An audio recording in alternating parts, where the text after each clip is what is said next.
se vai entrar gente. Alex, olá. O pessoal vai ver se vai aparecer hoje.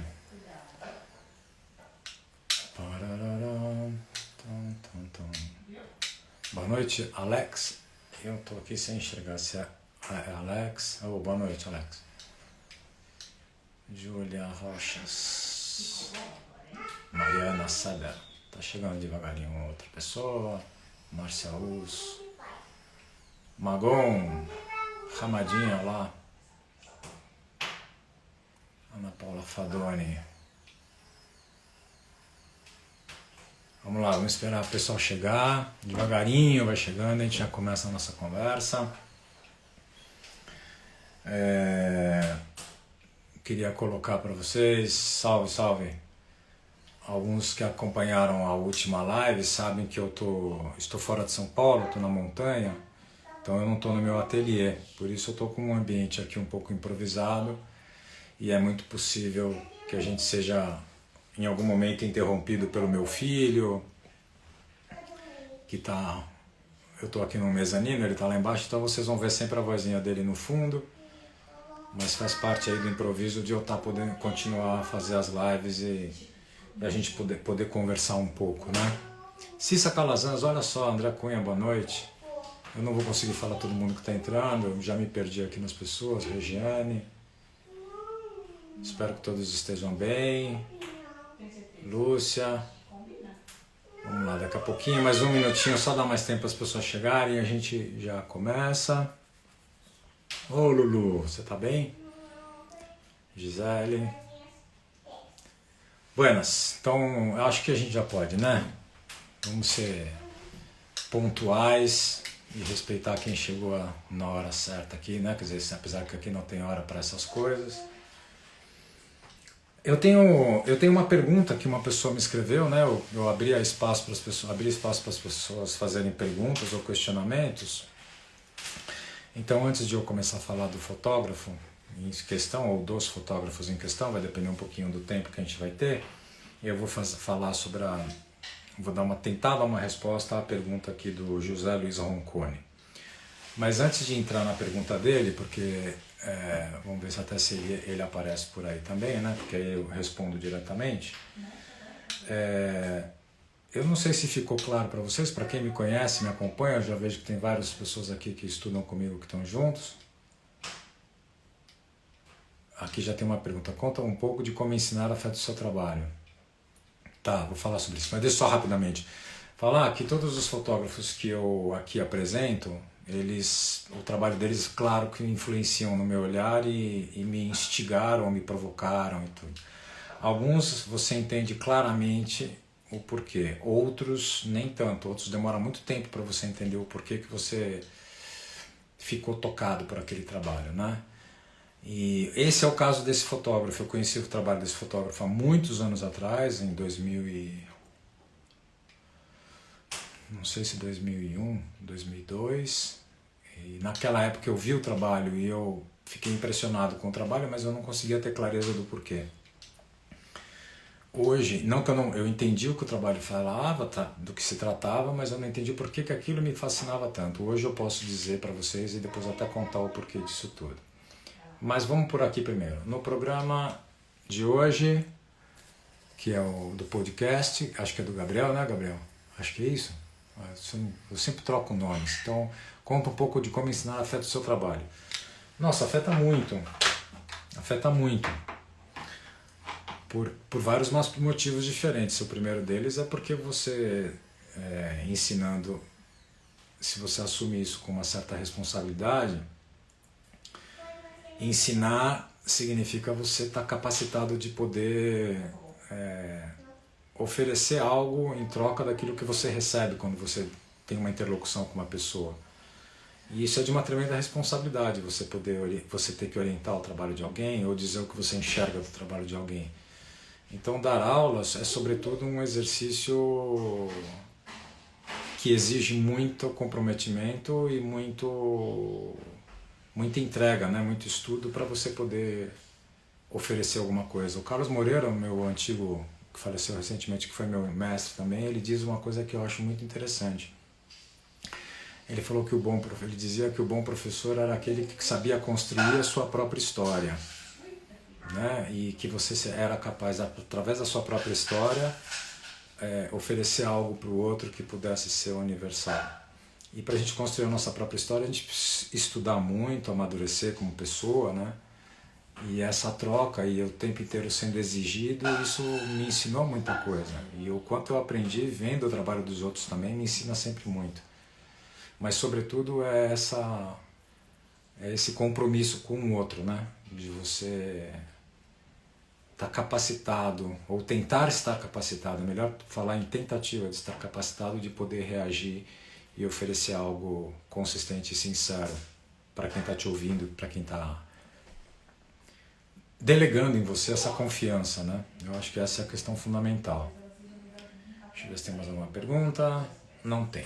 Então eu vou agora para... Não sei se eu te respondi, mas eu acho que isso mudou muito o meu trabalho, né? O meu olhar mudou muito nesses anos todos que eu dou aula. Eu dou aula desde 2002. Curso de fotografia autoral no MAN eu dou desde 2004.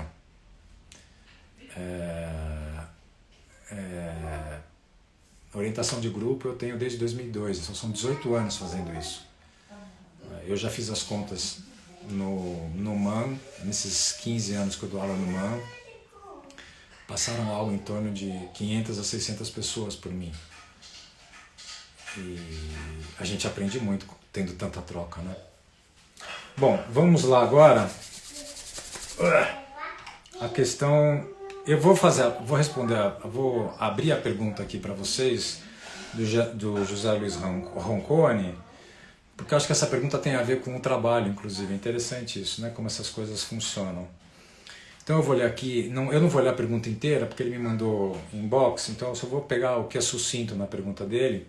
Ele fala assim, que ele faz uma colocação primeiro, né? Ele fala que segundo ele, né? E eu estou colocando a voz dele falando isso, não necessariamente eu concordo com tudo que ele diz. A questão das narrativas em fotolivros já foram muito mais concisas, intuitivas e claras. Hoje vemos uma inconstância, algo que é mais do campo do fragmentado. Essa não é a pergunta exata, tá, gente? Mas eu estou fazendo um resumo da pergunta. Como se esses fragmentos vão sendo revelados aos poucos, né? E uma certa multiplicidade de histórias vem à tona. Perdemos a capacidade de narrar? Essa é a grande pergunta que ele coloca, né? Ou os tempos modernos exigem uma multiplicidade de abordagens, como uma espécie de resistência. Eu acho que essa pergunta ela é super interessante. Se a gente olhar, na verdade, eu não tenho uma resposta precisa para isso. Mas eu acho que tem vários fenômenos acontecendo hoje que a gente poderia colocar aqui como questões, né? Primeiro, eu acho que essa construção de narrativas fragmentadas, como você está falando, não é uma questão da fotografia, é uma questão das linguagens, das artes visuais, das artes em geral, né? Todas as linguagens, em algum momento, no passado recente e atual, passaram por um processo desse tipo, né? Se você for olhar o cinema, a literatura, o teatro, né? Artes plásticas em geral, né? A desconexão, eu acho que esse é um ponto. Então a fotografia está dentro desse contexto, né? Tudo isso sofre essa transformação e essas experimentações. Algumas outras formas de expressão, elas já foram ao limite das experiências, e quando você chega no limite da experiência, você descobre o que realmente tem ali que volta e que é consistente ou não, né? Então eu acho que a experiência da manipulação e da experiência da construção de estruturas narrativas que sejam diferentes daquela, talvez, que já foi praticada, é natural de qualquer evolução de linguagem. Qualquer evolução linguística passa por isso, inclusive a oralidade. Muitas vezes esse processo enriquece e enobrece a própria linguagem e a própria construção poética que é surgida através da linguagem, e outras vezes ela se empobrece, né? Esse empobrecimento também tem a ver com o empobrecimento da nossa cultura como sociedade, como civilização, de uma maneira geral também. Nós vivemos uma grande crise do que é o papel das linguagens e da capacidade de comunicação dessas linguagens, né? Então eu acho que talvez nesse sentido existe uma multiplicidade de experimentos que não necessariamente são melhores do que era feito anteriormente, mas também não significa que são piores. Eu acho que tem coisas que são muito interessantes, muito mais amplas, muito mais sofisticadas, e tem coisas que são muito mais empobrecidas por uma certa soberba que existe em menosprezar a história, o passado, o que já foi feito, e com isso você se torna uma pessoa mais ignorante. Então eu acho que tem... Se você, por exemplo, vou dar um exemplo aqui, se você pega, por exemplo, o The Americans, do Robert Frank, ele tem uma história constituída em capítulos, muito bem definida, né, com imagens colocadas no devido tempo também, com uma potência, com um sarcasmo e uma narrativa muito bem estruturada, muito clara. Qualquer um que estuda o The Americans conhece essa história. E se você pega os últimos livros dele, que são livros um pouco antes dos últimos 5, 10 anos da vida dele, tem um livro especial que é... eu esqueci o nome do livro. É Household Inventory Report. É um livro compridinho, preto. É uma narrativa muito mais sofisticada, muito mais, vamos dizer assim, como você colocou, fragmentada, mas é de uma potência poética e é de um domínio de linguagem, né? Quer dizer assim, tem 50 anos de história. Eu acho que o Household Inventory Report foi lançado em 2012, 2013, 2014, relacionado ao Americans de 58, você tem aí quase 60 anos. Então você vê que é um artista que evolui, trabalha e manipula, subverte a linguagem, fragmenta, mas naquele livro específico eu acho que ele é primoroso. Assim como o Flamingo também, que é o Prêmio Hasselblad, também é um livro primoroso. Outros tantos que ele fez eu não acho, eu acho que são muito mais comerciais, coisas que não se justificam. E é uma narrativa mais fragmentada, então eu não acho que a questão não é... Eu acho que a generalidade é o perigo, né? A gente tem coisas que são muito mais sofisticadas poeticamente, muito menos palatáveis, vamos dizer assim, e tem outras coisas que são muito piores mesmo, né? Porque tem gente boa e gente ruim fazendo de tudo. Elza Lima, a gente precisa bater um papo, Elza. Então, eu acho isso. Eu não sei se eu respondi. Se alguém tiver alguma questão sobre esse assunto, pode colocar aqui, estamos abertos para bater papo sobre isso. Se não, eu vou seguindo em frente. Quem quiser ir retomando qualquer questão. Eu acho que tem uma coisa importante, que a gente não pode descontextualizar a linguagem fotográfica, a linguagem que é a fotografia, ao resto do mundo. A fotografia não existe para a fotografia. A fotografia existe para uma construção de um relacionamento e comunicação com o mundo e um relato da nossa existência no mundo. Então nós não estamos descontextualizados do resto, né? Então olha todas as outras linguagens, olha tudo que tem no entorno e vê o que está acontecendo, né? Bom, vamos lá. Eu tenho aqui sempre comigo o meu livro aqui, que é com as minhas colinhas. Espero ter te respondido, mas se você quiser, depois coloca mais alguma coisa, Zé Luiz. Eu tenho aqui sempre uma colinha, porque eu sou péssimo com datas. Eu vou tentar falar hoje de 2 fotógrafos, eu não sei se vai dar tempo, mas eu vou falar pelo menos de um deles, que é o Seishi Furuya. Vamos lá, vou colocar aqui o nome dele. Seishi Furuya. O Seishi Furuya, ele nasce em 1950, ele já não é daquela geração lá da Provoke, como o último que eu mostrei também. Ele nasce em 1950, em 73, com 23 anos de idade, ele resolve deixar o Japão porque ele não se sentia confortável com as questões e com as problemáticas da cultura do Japão naquela época, com a sociedade daquela época, que ele quis experimentar um mundo novo. Então, entre 73 e 75, ele vai viajar pelo leste europeu. Veja, a gente ainda tem cortina de ferro, lado comunista, lado, né, capitalista do mundo, Ocidente, Oriente, essa divisão naquela época, auge da Guerra Fria, Vietnã, todas aquelas histórias acontecendo. Ele sai do Japão, ele vai para a União Soviética, da União Soviética ele pega a Transiberiana e ele vai fazer um percurso de 2 anos viajando por todo lado do leste europeu. Ele fica verdadeiro fascinado, até que ele chega em 75, ele chega na Áustria.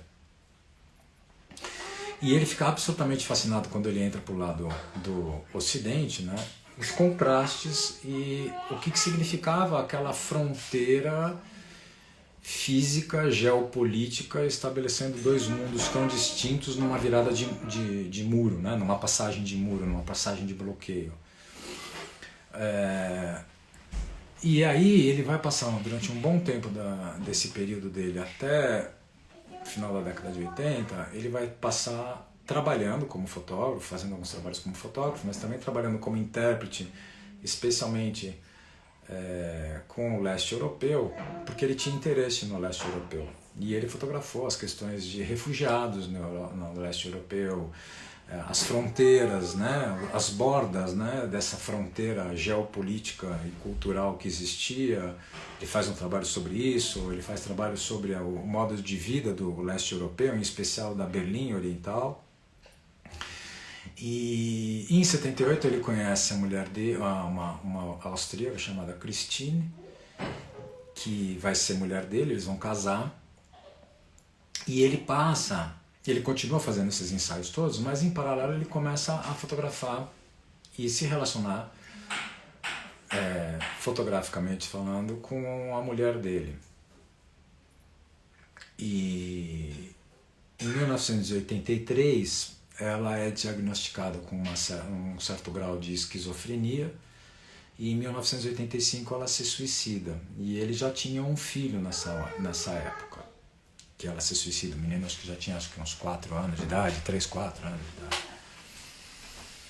Bom,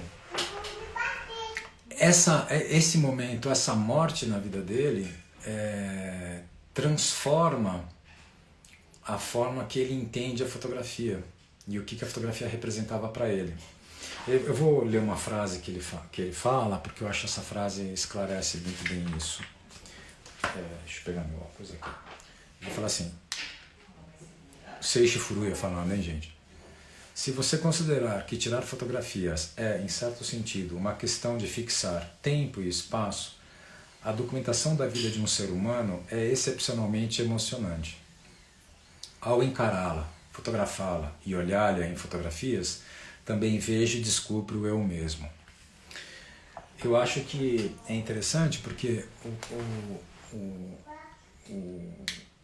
o Furuya, a partir da morte dela e desse entendimento do quanto é fascinante, né, a gente registrar e documentar a vida de uma pessoa, a passagem por esse mundo por uma pessoa, o quanto ele acha isso excepcional e emocionante, isso transforma a forma dele lidar com a fotografia. E a partir dessa época ele começa a fazer uma espécie de diário, de memória, uma construção de memória visual do que era a vida dele, do que era a vida dele. E ele passa então, nesse período, o trabalho mais forte dele, mais contundente dele, é exatamente esse registro que ele vai chamar de memórias, em que ele trata da verticalidade da vida pessoal e das relações pessoais dele, dos afetos, da família. Ele assume isso como uma componente fundamental e essencial do trabalho dele enquanto artista, enquanto autor, e enquanto que ele trabalha com essa horizontalidade de fotografar questões que são externas, mas que tocam e mexem com ele e que mostram uma amplitude de mundo, uma amplitude dele no mundo, né? Então ele vai juntar tudo isso, ele vai misturar tudo isso, construindo um diário, uma memória da experiência de vida dele. Então são fotografias misturadas da vida pessoal, com os refugiados da Bósnia, com as fronteiras, com a janela da casa dele, com as fronteiras do leste europeu, com a forma de vida do cotidiano do leste europeu, um ensaio que ele faz especificamente sobre isso. Tudo isso vira um grande conjunto de imagens que constroem uma memória. E nesse momento que ele publica um livro, ele coloca para nós uma questão, porque ele vai fazer um primeiro livro, que eu vou mostrar aqui a capa do primeiro livro para vocês. Deixa eu ver se eu acho que está aqui. O primeiro livro, eu vou tirar aqui um pouquinho os comentários, tá? Como é que eu faço mesmo isso, gente? Desabilite comentário, aqui. Esse é o primeiro livro dele, que é um livro de 1984 a 1987, então esse é o primeiro memoir dele, onde esse período, que está exatamente no meio do caminho disso tem a morte da mulher, ele vai construir um primeiro diário de tudo que aconteceu na vida dele até aquele momento, muito focado na Christine, que é a mulher dele, nessa época, né? E que vai se suicidar, como eu já falei. Bom, aí eu vou habilitar aqui os comentários. Isso é a capa desse livro. Eu não tenho esse livro, infelizmente. Esse livro é um livro esgotado, caríssimo. Se vocês forem procurar, eu infelizmente não tenho. Passa um tempo, em 1995 ele lança um novo memoir, né, um novo Memórias, aonde a capa do livro eu já vou mostrar para vocês aqui o livro, mas antes, só vou mostrar a capa do livro para vocês primeiro, tá? Aqui, 1995, esse é o filho dele. Então é interessante porque em ambos os livros, no segundo livro, esse de 1995, tem um monte de coisas que não tem, claro, no primeiro, porque passaram-se, né, do lançamento 87, quase 10 anos, né, 8 anos, e tem muitas coisas que estão lá. E ele fala, numa frase também nesse livro, relatando esse livro, ele fala que a questão é que o quanto a nossa memória, a gente sabe que a memória ela é absolutamente do campo afetivo, portanto ela é muito mais de um campo ficcional, ela vai sendo ressignificada conforme nós vamos amadurecendo e ela vai sendo transformada e reconstituída. Então, quando nós falamos de uma experiência de vida nossa, nós nunca estamos falando do fato em si, nós estamos falando da experiência afetiva vivida, ressignificada na passagem do tempo, né? Ele faz esse jogo, ele fica o tempo inteiro explorando o material dele, sempre, em tudo que ele viveu, construindo essas memórias, de tal forma que elas vão sendo ressignificadas e as imagens vão sendo ressignificadas na construção do que é a memória dele. É um trabalho belíssimo, não é um trabalho fácil, né? O grande ponto é essa questão da morte da mulher pelo suicídio. Mas é um trabalho belíssimo, e esse entendimento da importância e do que significa a gente registrar a nossa passagem pela vida e quem nós somos, com quem nós nos relacionamos, quais são os nossos afetos, quais são as nossas experiências, quais são os nossos interesses, misturar tudo isso com construir essa grande história, né? É o que hoje eu entendo claramente, depois de tendo feito já 3 livros que contam pontualmente a minha história, né? Então, Eternal Affair, que é um livro que conta a ruptura do meu primeiro casamento, o Sombras Secas, que é o luto desse casamento, e o Abrigo agora, uma nova etapa, com uma nova parceira, com um filho, né? E o Tempos Misturados, em 2010, que relatava o final da história do relato da perda do meu pai. Então, eu entendo hoje claramente, já tendo construído um certo percurso, a importância que ele dá para isso e como ele joga com isso, né? É muito interessante a forma como ele joga, como ele brinca no bom sentido, né? Com o peso que as imagens vão adquirindo no passar do tempo, né? Não só essa relação da memória afetiva, essa memória ficcional com a imagem construída e o quanto essa imagem construída num certo momento ganha significados e remete a outras memórias. Então, chega de blá blá blá, vamos dar uma olhadinha no livro rapidamente. Eu vou aqui desabilitar os comentários, tá? Por enquanto. Pumba. E agora eu vou mudar aqui. Então, vamos lá, vamos tentar aqui como no improviso, como eu falei, esse é o livro, ele é um livro que vocês podem ver que ele é um livro que realmente já tem um sentido de intimidade, né, no seu tamanho, é do tamanho da palma da minha mão. A narrativa dele não é uma narrativa clássica, por isso que eu acho que foi interessante a pergunta do Roncone, né? É um livro que tem uma capa, essa sobrecapa, essa é a capa. E aí o livro começa então com as suas memórias. Ele começa com essa imagem, que é uma cerejeira e tem um corvo aqui, né? O corvo na cultura oriental tem uma representação muito diferente do que é no Ocidente. Uma coisa interessante desse livro é que o livro está todo ele com uma certa legenda dizendo a data. Ó, tá vendo? De quando foi feita a foto. E essa foto, por acaso, também tem um registro nela mesma, tá vendo? E é um livro de memória muito interessante porque ele não é cronológico.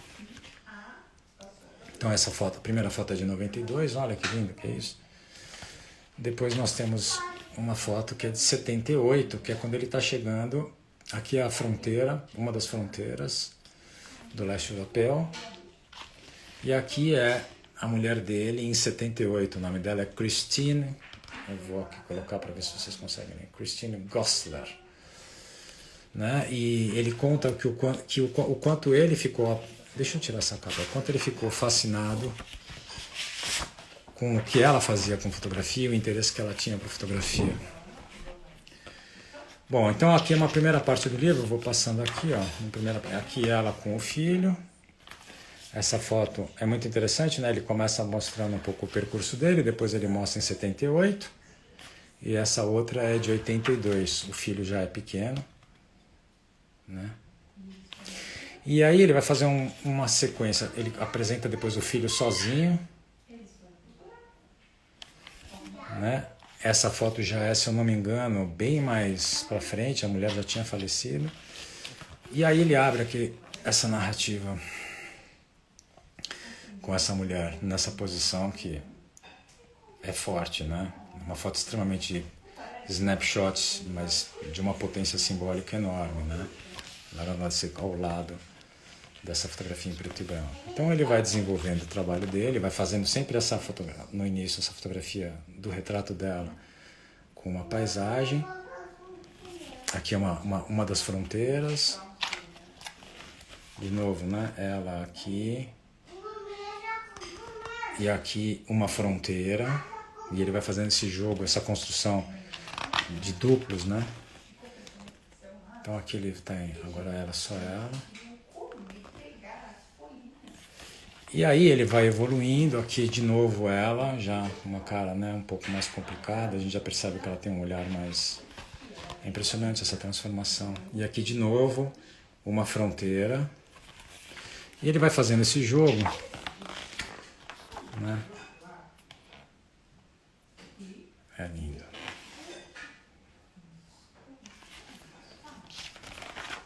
Aqui o filho pequeno, você vê, não é cronológico o trabalho, né?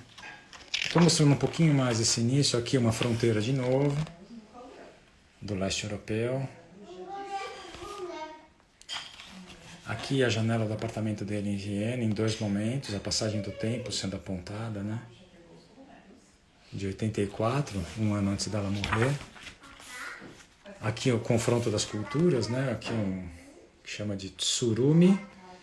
E aqui a Catedral de Viena. Eu vou seguir um pouco em frente. Aqui de novo, né?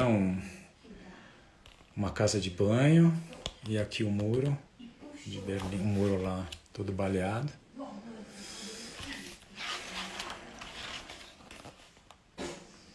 Bom, e aí eu vou dar um salto. Eu vou até a foto. Aqui tem a foto dela de novo. E aí eu acho que tem uma foto super importante aqui.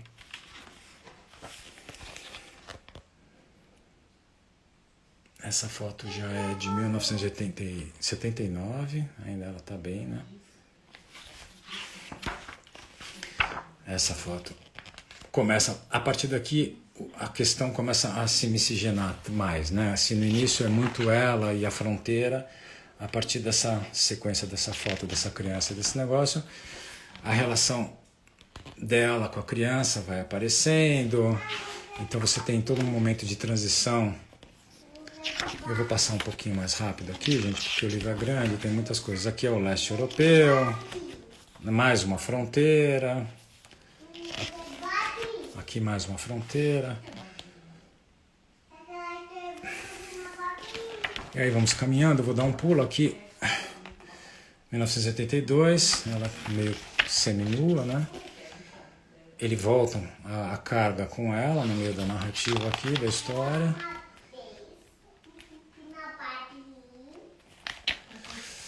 Aqui, ela com o filho, essa foto já é de 83, aqui ela já tá doente, né? Deixa eu me arranjar aqui que eu tô ficando cansado de segurar o livro pra vocês.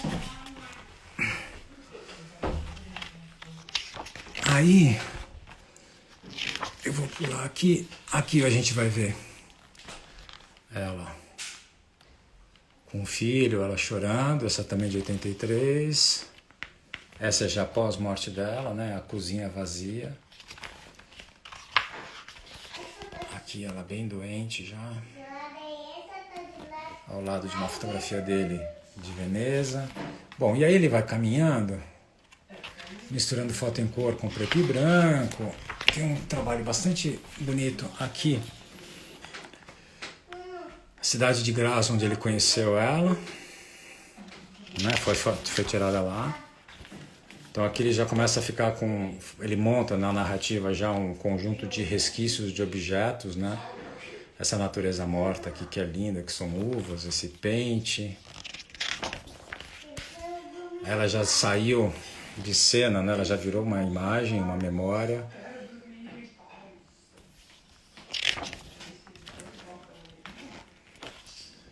Um computador com os dados dele. A morte aqui já está presente, né? Quer dizer, a morte já está explicitada. Tem uma foto forte, né? De um feto de uma vaca, alguma coisa assim, né? E ele vem caminhando, então, já para esses fragmentos humanos, esses retratos de pessoas que morreram, pedaços de corpos, né? Num museu de anatomia. A ausência já... E a tristeza da perda está aqui, né? Aqui, no meio do livro, tem uma série inteira que ele coloca antes de partir de novo para o pessoal dele, para a questão da perda da mulher e o filho dele ganhar presença. São fotografias que ele fez de refugiados bósnios na década, deixa eu voltar aqui, a década de 83. Ele foi contratado para fazer um trabalho de intérprete na Alemanha Oriental e no meio do caminho ele faz esse registro, que é bastante retrato, ó, dos refugiados bósnios. E aí quando ele acaba com os refugiados bósnios, esse é o último retrato, ele vem para essas paisagens aqui. E aqui é o filho dele, deve ter sido picado por algum bicho, alguma coisa, né? Aqui tem um gato, não sei se vocês conseguem ver.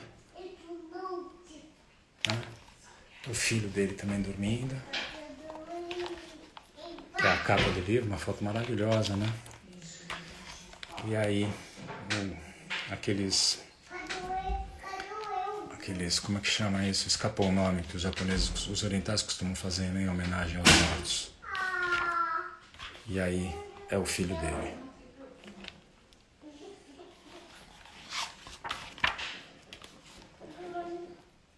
Quer dizer, a mulher desapareceu, né? E ficou a continuidade, né?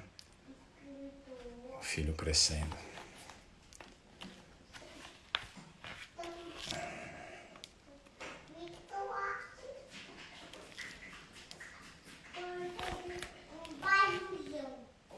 E uma peteca voando. 92.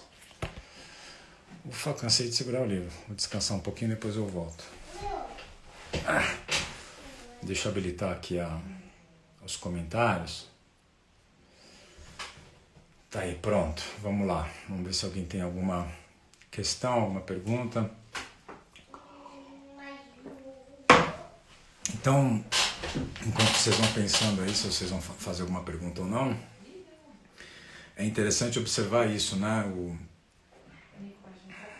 O quanto um ato, um momento da nossa vida que foi tão determinante para ele, ressignifica a própria fotografia para ele, né?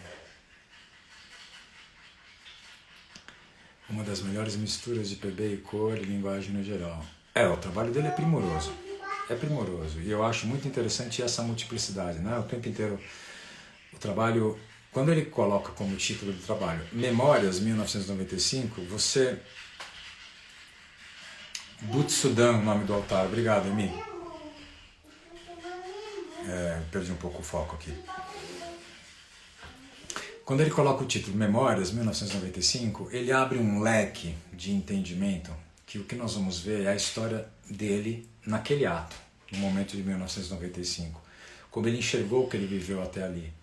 Em 1995, afastado 10 anos da morte da mulher, as coisas são ressignificadas, né? E essa mistura é muito bonito, né? É muito interessante. Então você tem momentos em que o trabalho tem uma horizontalidade, momentos que o trabalho tem essa verticalidade, esse diálogo, essa construção simbólica entre essa mulher que se foi e as bordas, as fronteiras, né? Uma pessoa que sofre de esquizofrenia e se suicida, e a fronteira, conceitualmente falando do que é, né? Acho lindo o trabalho. Como você relaciona essa narrativa de registros de morte da mulher com a mesma experiência do Araki com a esposa?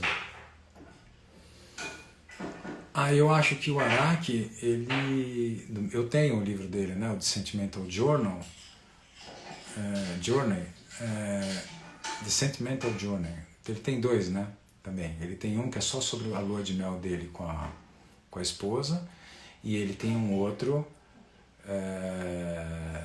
que é um pouco mais amplo também. Mas, de qualquer forma, eu acho que o Araki, ele pontua muito claramente a história em cima da mulher, né? E da questão da ausência dela, especificamente, né? E aqui eu acho que o jogo é outro. O jogo é inserir essa morte dentro do contexto da própria vida. E nesse contexto da própria vida, ele mostrar a ressignificação dessa experiência numa memória construída em dois momentos diferentes, em 89, quando ele faz o primeiro, em 87, quando ele faz o primeiro livro, 87, 89, sempre me confundo, e em 95, né? Em 87, 89 tem 4 anos de distância dessa perda, e em 95 tem 10. E a memória dele é ressignificada nesse sentido, né? Então eu acho muito interessante porque ele está tratando dessa ressignificação da experiência de relação imagem, significado, memória, né? E o quanto a memória se transmuta e transmuta o entendimento daquela imagem. O Araki, eu acho que ele é muito mais concentrado e pontual naquela questão propriamente dita, que é o vazio e a perda da morte da mãe. Não sei se eu te respondi, cara, mas eu acho que é por aí. Se você não concorda, coloque. Fala, dá a sua opinião. A mistura das imagens da vida pessoal de outras pessoas amarram a história. A memória dele, a vida dele amarra a história, né? Eu acho que a questão é mais nesse sentido. Achei difícil entender a narrativa. Bom, eu entendo, mas veja bem, você não viu o livro inteiro, você não tem o livro na mão. É muito complicado entender o que é a narrativa de um livro que você simplesmente está vendo algumas sequências meio soltas aqui desse jeito, né? Você precisaria pegar o livro e exige, eu acho que um pouco de... Eu não sei, eu acho que o entendimento às vezes as experiências de vida da gente fazem a gente entender as coisas melhor, né? E perder pessoas muito próximas e muito importantes na vida faz a gente ressignificar o entendimento das coisas, né? Então eu não sei se você já teve essa perda na sua vida, mas acho que no que diz respeito ao entendimento da narrativa, você precisa ter o livro na mão e ver de fato o livro, né? E interessante a questão da ressignificação de fotografia a partir da memória, algumas vezes rechaçada, e que nesse caso o fato de olhar passa isso e faz de novo, claro, eu acho que é isso mesmo, acho que esse é o jogo dele, né? Esse é o interessante dele. Noto nas suas lives que muitos dos fotógrafos que são estudados e comentados são orientais. Existe um motivo que é coincidência? Pode comentar? A fotografia japonesa, oriental, eu realmente tenho mostrado vários mesmo, né? Como eu saí de São Paulo, eu estou isolado numa montanha aqui, eu tinha que trazer os livros para a live da semana passada e para essa, então também teve uma sequência, mas eu realmente tenho vários. A fotografia japonesa me interessa muito. A cultura japonesa me interessa muito. E eu fui apresentado mais profundamente à fotografia japonesa pelo Mario Botman, que é um fotógrafo holandês amigo meu. E aí ele me mostrou coisas da fotografia japonesa que despertaram em mim e me ressignificaram totalmente o que significa fotografia. Para você ter uma ideia, no Japão, quando você está na escola, não é nem na faculdade, na escola, você aprende fotografia e tem que trabalhar e fazer fotografia. Tamanho é o peso e a importância que eles dão para a fotografia. Então a educação que eles têm perante a imagem fotográfica é uma coisa totalmente distinta da nossa. E isso me seduz, me interessa muito. A cultura deles me interessa muito. Então, eu acho que é por isso que eu tenho tantos livros e gosto e tenho apresentado bastante vocês, porque eles me influenciam muito. Espera aí que acho que tem mais alguma pergunta. Deixa eu ver aqui, deixa eu ver. Depressão e perda de pessoas queridas mexem demais nossas emoções, claro. A transmutação ficou bem clara para mim, eu também acho. Luta e melancolia, Freud.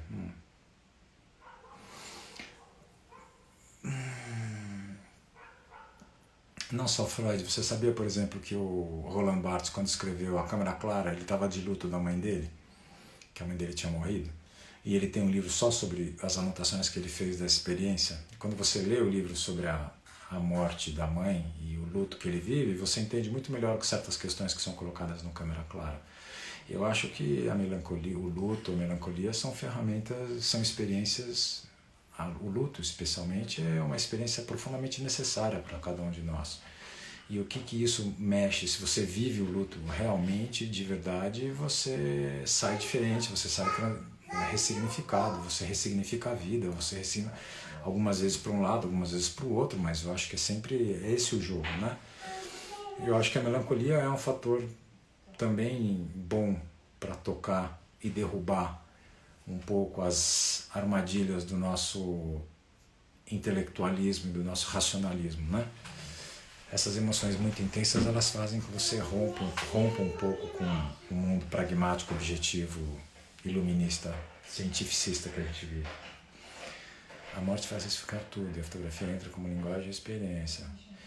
Eu também acho, a morte faz ressignificar tudo, para um pouquinho só que alguém escapou aqui. A morte faz ressignificar tudo e a fotografia entra como linguagem ou experiência. Isso é interessante. Eu acho que quando a gente abraça e entende de verdade que a fotografia é um registro da nossa passagem, então é muito mais nós olhando para o mundo do que o mundo, eu acho que a gente fica um pouco mais humilde e não fica com muitas pretensões no sentido de achar que vamos fazer trabalhos revolucionários. Se a gente conseguir fazer um bom trabalho honesto e sincero registrando a nossa passagem por aqui, eu acho que é muita coisa. E a fotografia nesse sentido é fantástica, né? Porque afinal de contas, se vocês forem olhar os grandes artistas, são verdadeiros relatos da época, do tempo, da sociedade, da cultura e de quem eles eram, como eles viam tudo aquilo, né? O livro é lindo. Por ser uma linguagem não verbal, a cultura japonesa tem isso, eles se comunicam com símbolos, a linguagem deles é símbolo. A nossa educação a partir dos 6 anos passa a ser leve. Eu concordo plenamente, Márcio. Por isso a importância deles entenderem a imagem, por isso a importância da fotografia estar inclusa na escola, né? E isso ser fundamental, né? Porque você enxerga o mundo de uma maneira muito mais simbólica. Então, o livro dele tem muito isso. A gente precisa olhar com muito cuidado, porque as imagens são muito cheias, carregadas. Tem uma frase que eu li hoje num livro, que eu acho que é bem isso, que é uma frase do Deleuze. Ele fala o seguinte, ó: o que conta na imagem não é o pobre conteúdo, mas a louca energia captada prestes a eclodir. Eu acho que o Deleuze fala que a linguagem ela é fundamental, mas não é ela que traz a poesia de uma obra. Né? Você pode ser um profundo conhecedor da técnica, de uma estrutura linguística qualquer. Você pode ser, por exemplo, um profundo conhecedor de literatura e de gramática de construção literária, e nem por causa disso você é um poeta. O que faz a poesia? O que faz uma obra é a poesia. Né? É o nosso contato com o poético. Né? O contato que o que você faz, que é absolutamente finito e ali bem determinado, impulsiona quase ao infinito as experiências que as pessoas podem viver com aquilo. Então, o domínio da linguagem, o domínio do conhecimento técnico, a racionalidade, tudo isso é muito importante, mas não é isso que faz um trabalho ser uma obra de fato. O que faz de fato uma obra é a poesia que tem nela, né? Tem um Otávio Paz, que são 2 livros que eu estou lendo agora e que tem me tocado muito, né? Ele coloca num livro chamado O Arco e a Lira, ele fala assim, o que diferencia uma escada feita de pedra e uma escultura feita da mesma pedra? Ele falou que na escada existe todo o conhecimento do homem. E por mais bonita e bem feita que ela seja, ela é um utilitário, ela é um utensílio. E a escultura, feita com a mesma pedra, carrega a poesia da alma, da existência humana. E é o mesmo material, né? Mas em um a gente aplica poesia e em outro a gente aplica conhecimento técnico, né? Interessante as fotos como fundo amarelo dos refugiados, não me saem da cabeça. É muito forte e ele marca mesmo isso, né? A busca exagerada pela técnica às vezes nos afasta dos nossos sentimentos, da nossa criatividade. A linguagem é fundamental, mas não é ela que vai te reger. Se ela te rege, você está no mau caminho. Eu acho que o que você tem que fazer é ela ser útil a você, mas não ela ser o seu fator de motivação, né? Eu perdi minha mãe há 4 anos, sou fotógrafo de moda e publicidade. Depois que ela faleceu, passei a fazer estilo de flores dedicadas a ela. Olha que bonito, que legal, Márcio. E é muito difícil trabalhar com publicidade e entrar em contato com o mundo sensível, né?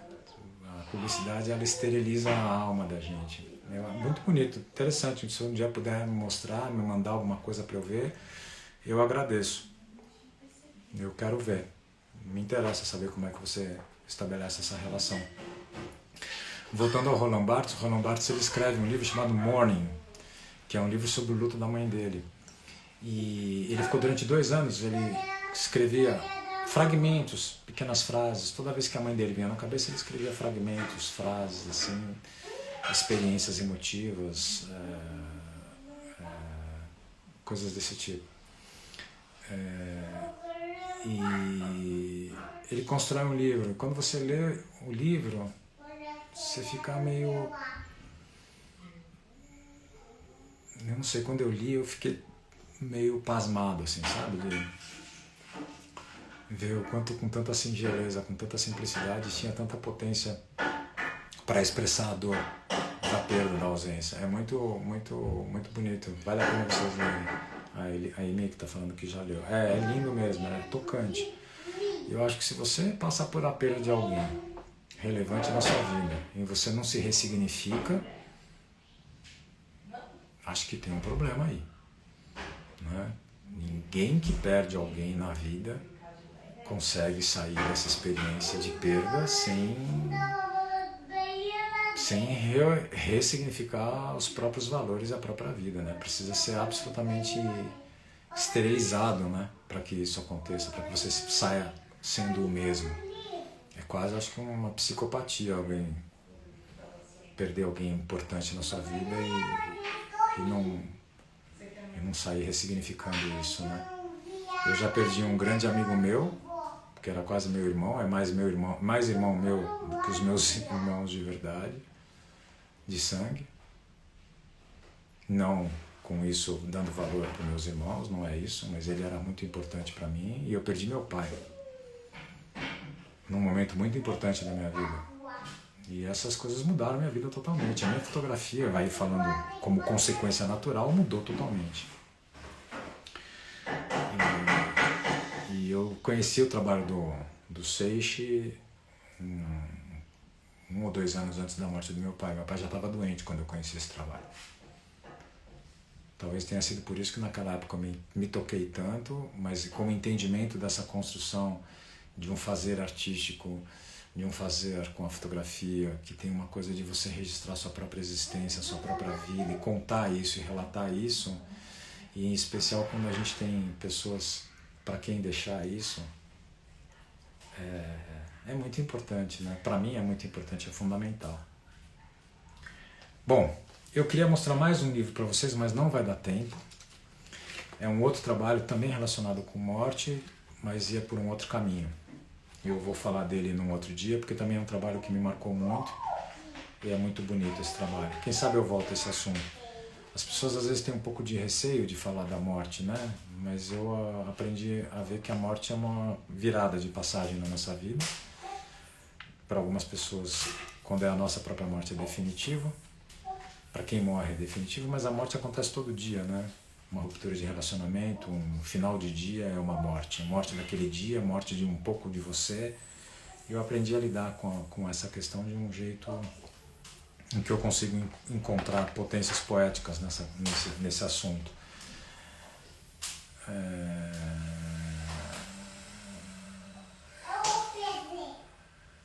É isso aí. Que legal, que experiência bonita. Márcio. Eu vou deixar então para mostrar o outro livro num outro dia. Quem sabe conectando com outras coisas. Eu não sei se mais alguém tem... Alegria, morte, falecimento. Nós estamos sempre lidando com... A fotografia é lidar com morte, né? A fotografia é sempre um eterno lidar com a morte. Lidar com algo que foi, que deixou de existir. Isso é até um chavão já meio... né? Mas é verdade. A gente fotografa aquilo que passou. E o que a gente faz com aquilo que passou é o que interessa, né? De nada, obrigado, Hugo. Bom, gente, vamos ver se mais alguém tem algum comentário, alguma pergunta, senão eu vou encerrando.